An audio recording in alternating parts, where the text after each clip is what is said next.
Oi, fuck Roy Cohn. Fuck Roy Cohn. Fuck Roy Cohn. Fuck Roy Cohn.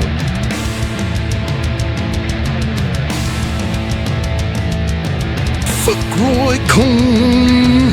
Oh yeah.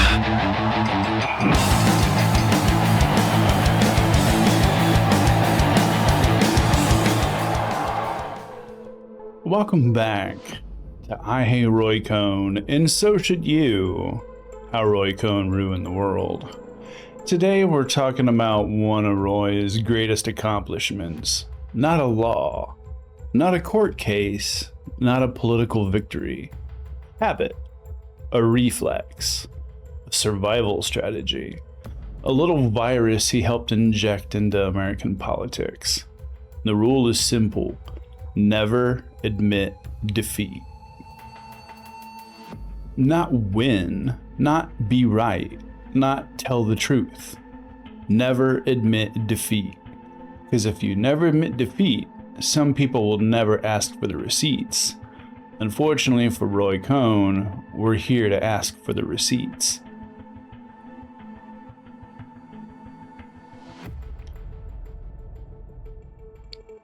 I like to think of this as a show where we compare claims to outcomes, promises to results, and speeches to receipts, because feelings are not evidence, gang. Slogans are not evidence, and victory speeches are definitely not evidence. And what we're talking about by Roy Cohn's favorite tricks being never admit defeat is that the operating system can be summarized pretty simply.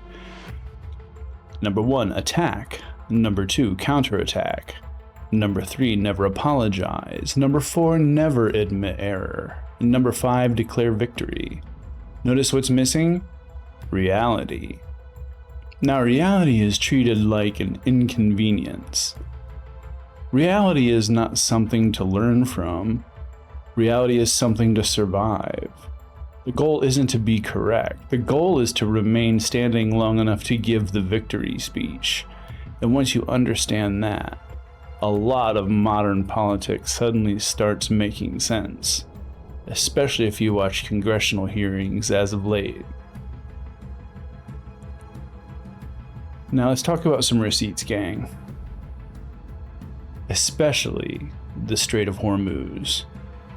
Because for weeks we heard versions of, "Don't worry, we have plenty of oil." That America has more oil than anybody and we don't need Hormuz. Okay, it's receipt check time. Well, if Hormuz doesn't matter, why did oil markets care?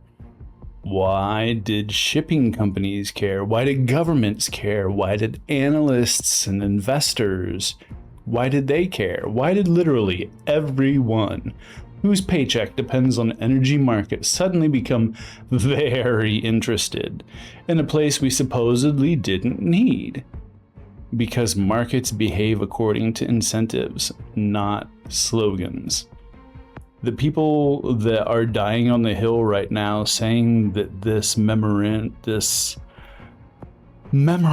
of understanding, what a stupid name, is better than the JCPOA. And I want to just immediately point out the JCPOA didn't give them $400 billion. So the moment that you can compare your receipts against that, then we can talk. See, something interesting happened, gang.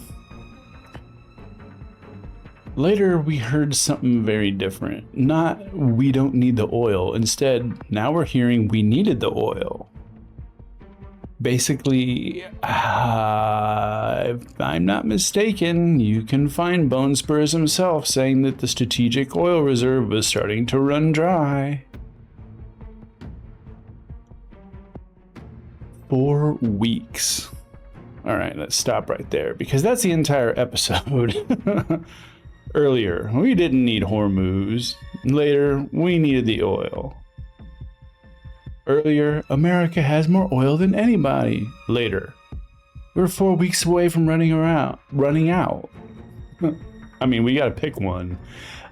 Those statements aren't neighbors. That's not even really on a first name basis with reality, because those statements don't even exchange Christmas cards. I mean, at least one version of the story is completely false in the Roy Cohn move. Here we go. Now, a normal person confronted with that contradiction might say, I was mistaken, or new information has changed my understanding. Back when we used to operate on a factual basis where feelings did not triumph over facts, which always really led me to always laugh when, Ben Shapiro was doing really cringy rap songs saying facts don't care about your feelings. And I believe it's like just another way of trying to sneak in transphobic, messaging. But the moment that you turn that around, now all of a sudden you are treated like a villain because you are pressing for receipts. And like I said, normal people say I made a mistake, or, maybe new information changed the way that I'm thinking, or, I underestimated the situation. But the Roy Cohn response is different, gang. The Roy Cohn response is, I was right both times. And reality says those statements conflict.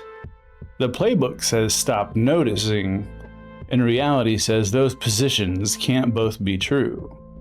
The playbook says everything's going great, and reality says show your work, and once more the playbook says look over there. Or fake news. Now see, really gang, was it about the nuclear program? Let's look at the official justification. We were told this was about Iran's nukes. That's the public argument, the existential threat, the urgent danger, and the reason action was necessary. This is the reason we needed 13 Americans to die. We needed our bases to be destroyed. We needed countless Iranian civilians to die. No. See, that's what they keep saying. There was an urgent danger. Action was necessary. Okay. Receipt check. Here we go. This is why you come to this show. Receipt check. If the nuclear program was the central issue, why does every conversation eventually wander back towards oil, shipping, sanctions, trade, assets, investment, and energy markets? Why does every road seem to lead back to economics? Let's repeat that. Why does every road seem to lead back to economics? Now, I'm not saying the nuclear issue wasn't real. I'm saying every time the cameras turned off, the conversation seemed to wander back towards money. The public argument was uranium. The negotiations looked an awful lot like economics. And that right there is where we get to use our thinky caps. Because what's 3 words that never fail? Follow the money.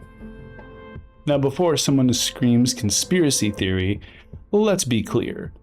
Following the money is not a conspiracy theory. It's basic auditing. Remember earlier when I mentioned about being on a first name basis with reality? Yeah, that's how we stay there. When energy markets move, follow the money.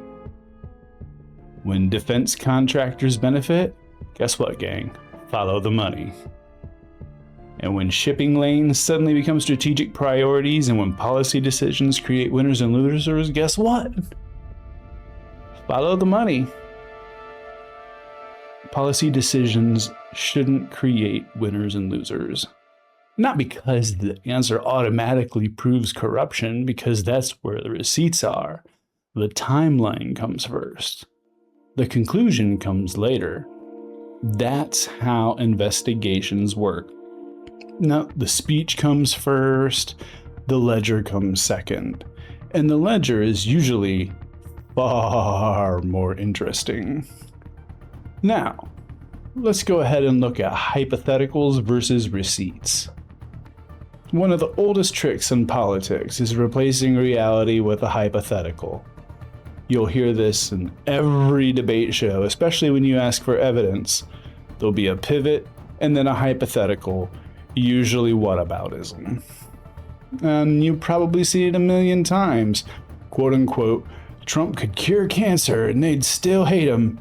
Sounds impressive until someone replies, yeah, but he defunded cancer research and was sued for defrauding cancer charity for kids. Suddenly we're back in the real world. Notice what just happened there? The first statement asks you to imagine a fictional future, and the second statement asks you to remember an actual past. Once more, reality gets a vote. One is a hypothetical, one is a receipt. And that's the entire difference, you see, because the Roy Cohn playbook loves hypotheticals. Because they don't have paperwork, they don't have budgets, they don't have timelines, and they don't have consequences. However, gang, reality does. And the hypothetical says, what if he cured cancer? And the receipt says, what happened when cancer research funding was on the table? You know what I mean?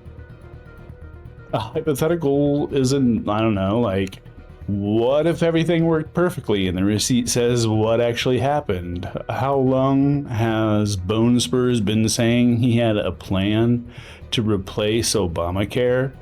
Only during the debate against Harris for him to say he had concepts of a plan? Really? I mean, what was promised? What was delivered? Because eventually every political argument arrives at the same place. Now, why the receipts matter? The most important thing that Roy Cohn ever understood was that many people stopped paying attention after the victory speech. Because the speech is exciting. The audit is boring. The speech is emotional and the audit is paperwork. The speech fits on a television and the audit fits in a spreadsheet. Which is exactly why the receipts matter. Because receipts don't care how loudly you speak. And they don't care how patriotic the music is. They don't care how big the crowd is and how loud their applause is. The only thing that matters, receipts ask one question. Did the story match reality? And eventually that question becomes completely unavoidable. So let's review. Let's look at our claims. Let's look at later claims. Claim, we don't need Hormuz. Later claim, we needed the oil. Interesting. Here's another claim, America has more oil than anybody. Drill, baby, drill. Why is it that Bone Spurs then said we were 4 weeks from running out? Why? Here's another claim. This is about the nuclear program. Whereas in reality, oil, shipping, sanctions, assets, and markets keep showing up in the conversation. Why is that? Especially after Tulsi Gabbard, the DNI at the time, testified under oath that it wasn't going to be that they had a reason for any sort of doubt that Iran was not anywhere close to having a weapon. Why does this receipt keep showing up? Once more, there's your claim. What if he cured cancer? And the receipt is, well, what happened in reality? Now, at least one version of this story is false. And that's the problem with the Roy Cohn playbook. You see, reality gets a vote. And the receipts get a vote too, and eventually somebody starts comparing the two. Stop debating the speech. Audit the receipt. present your evidence, and as always, fuck Roy Cohn. Oi, fuck Roy Cohn. Fuck Roy Cohn. Fuck Roy Cohn. Fuck Roy Cohn.